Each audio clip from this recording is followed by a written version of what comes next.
साबुदाणा कुठल्याही क्वालिटीचा असू द्या, खिचडी अगदी अशीच मऊसूत आणि मोकळी मोकळी होणार याची 100% खात्री. जर तुम्ही ते सांगितलेल्या टिप्स वापरल्या तर कसं आहे ना, आषाढी एकादशी किंवा महाशिवरात्री म्हटलं की अख्खं घरदार उपवास करतं.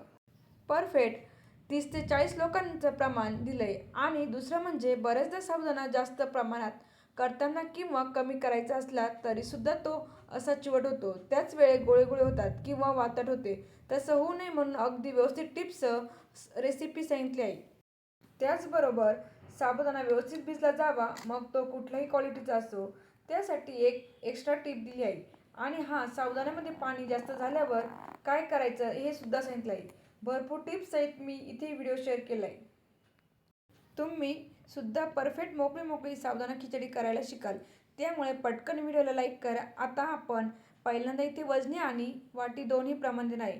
वजनी प्रमाणात घ्यायचं ते बघूया. 10 लोकांच्या खिचडीसाठी आपण घेतलाय पाव किलो म्हणजे 750 ग्रॅम साबुदाणा. हाताने 2 ते 3 वेळा स्वच्छ धुवून घ्यायचं आहे. साबुदाणा 2 ते 3 वेळा हलक्या हाताने स्वच्छ धुवून घेतल्यावर यामध्ये भरपूर पाणी घालायचं आणि याला 15 मिनटं असंच ठेवून द्यायचं.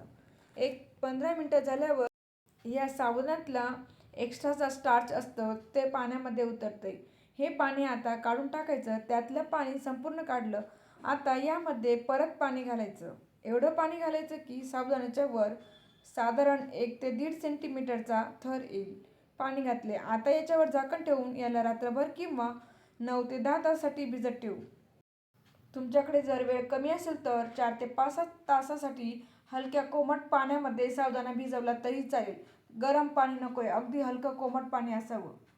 तर इकडे आपला साबुदाणा छान भिजलेला आहे. हे बघा किती मस्त झालेला आहे. आणि पसरट भांड्यामध्ये साबुदाणा भिजवायचा, कारण म्हणजे पसरट भांड्यामध्ये साबुदाण्याचा दाब कमी पडतो आणि त्यामुळे असं त्याचा गोळा होऊन बसत नाही. तर तुम्ही बघाल तर साबुदाणा अगदी छान भिजला गेला आहे. खिचडी करायला घ्यायच्या आधी साबुदाणा चांगला मोकळा करून घ्यायचा. तर हे बघा, याला छान आपण असं मोकळं करून घेतले. आता आपण खिचडी करायला सुरुवात करूया. तर खिचडी करण्यासाठी इथे मी 4 किलो साबुदाणा भिजत घातला होता. त्यानंतर पावशेर इतकी आपण मिरचीचा ठेचा करून घेतला आहे आणि 4 किलो बटाटे इतके आपण उकडून बारीक कट करून घेतलेले आहे. कढईमध्ये मी तेल गरम व्हायला ठेवले. मी आधीच बटाटे आणि हिरवी मिरचीचा ठेचा परतून घेतला आहे. आता आपण डायरेक्ट खिचडी तयार करून घेऊया. खिचडी तयार करण्यासाठी इथं मी 2 ते 3 चमचे तेल गरम व्हायला ठेवलं आहे. तेल गरम झालं की त्यामध्ये आपल्याला थोडासा शेंगदाण्याचा कूट घालून घ्यायचा आहे, जेणेकरून आपल्या खिचडीला छान अशी टेस्ट येते. यामध्ये आपल्याला साबुदाणा घालून घ्यायचं आहे. साबुदाणा घालून घेतल्यानंतर छान असं आपल्याला व्यवस्थित असं मिक्स करून घ्यायचं आहे. साबुदाणा कढईला चिटकू नये म्हणून त्यामुळे आधी आपण यामध्ये शेंगदाण्याचा कूट घालून घेतला आहे. यामुळे खिचडी एकदम सॉफ्ट आणि मऊ मऊ तयार होते. खिचडी आपल्याला आता सर्व बाजूंनी हलवून घ्यायची आहे. हलवीत असताना आपल्याला कुठेही थोडा वेळ थांबायचं नाही, नाहीतर खिचडी ही आपली कढईला चिटकू शकते. त्यानंतर यामध्ये आपल्याला चवीपुरतं मीठ घालून घ्यायचे. मीठ घातल्यानंतर छान असं आपल्याला मिक्स करून घ्यायचे. तुमच्याकडे जर उपवासाला जिरे खात असतील तर तुम्ही वापरू शकता, नाही असेल खात तर नाही वापरले तरी चालेल. आता सगळं साहित्य आपण व्यवस्थित असं हलवून घेऊया. खिचडी आपल्याला 2-3 वेळा चांगली अशी हलवून घ्यायची. हलवून घेतल्यानंतर यामध्ये आपल्याला शेंगदाण्याचा कूट घालून घ्यायचा आहे. शेंगदाण्याचा कूट हा तुम्ही तुमच्या आवडीनुसार कमी जास्त करू शकतात. शेंगदाण्याचा कूट घातल्यानंतर आपल्याला खिचडी परत एकदा चांगली अशी परतून घ्यायची. खिचडी आपल्याला तळापासून अशी पूर्ण हलवत राहायची आहे, जेणेकरून आपली खिचडी कुठेही खाली चिटकून राहणार नाही. आणि हलवताना एक गोष्ट महत्त्वाची लक्षात घ्यायची आहे का सर्व बाजूनी ही खिचडी आपली हलवली गेली पाहिजे. आपण तेलामध्ये जो बटाटा आणि हिरव्या मिरचीचा ठेचा परतून घेतला होता तो आपल्याला साबुदाणा 70 ते 80% शिजत आल्यानंतर घालायचा आहे. आता आपला साबुदाणा 70 ते 80% इतका शिजत आला आहे. त्यामध्ये आपण जो बटाटे आणि हिरव्या मिरचीचा ठेचा तयार करून घेतला होता तो यामध्ये आता आपण घालून घेऊया. घालून घेतल्यानंतर पुन्हा एकदा पूर्ण तळापासून खिचडी आपल्याला मिक्स करून घ्यायची. अशीच 2-3 वेळा आपल्याला खिचडी व्यवस्थित अशी परतून घ्यायची आहे.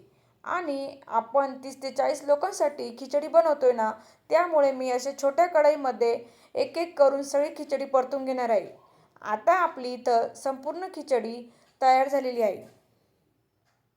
आता सेम त्याच पद्धतीने दुसऱ्या कढईमध्ये पण सेम अशीच खिचडी तयार करून घेतली आहे. तुम्ही बघू शकता किती छान आपली मऊसूत आणि मोकळी मोकळी खिचडी तयार झाली आहे. तुम्ही बघू शकता छान अशी आपली खिचडी तयार झाली आहे. त्यानंतर आता आपण आमटी तयार करून घेऊया.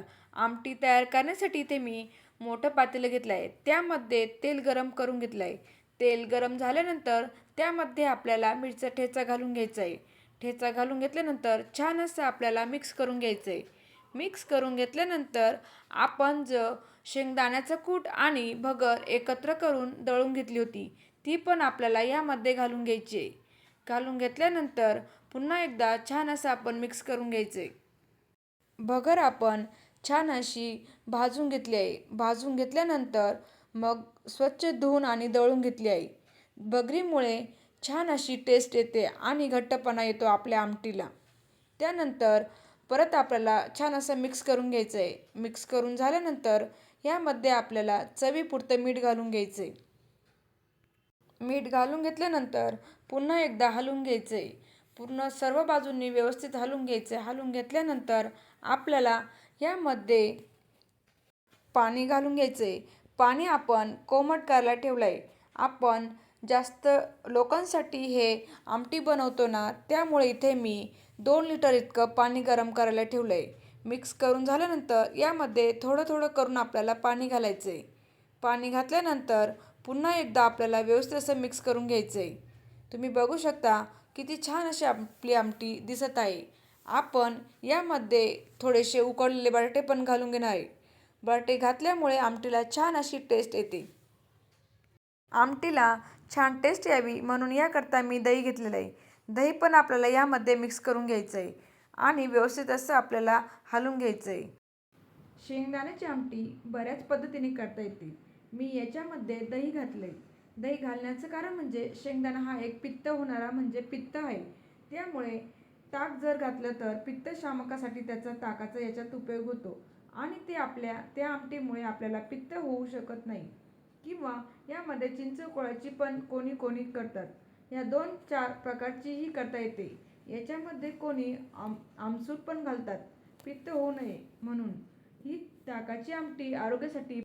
आता याला उकळी आल्यानंतर यामध्ये 2 मोठे चमचे भरून साखर घातली, कारण ताकातली नाही आपण, त्यामुळे आंबट गोड चव त्याची छान लागते. अशा प्रकारे आपली आषाढी स्पेशल खिचडी आणि आमटी तयार झाली आहे.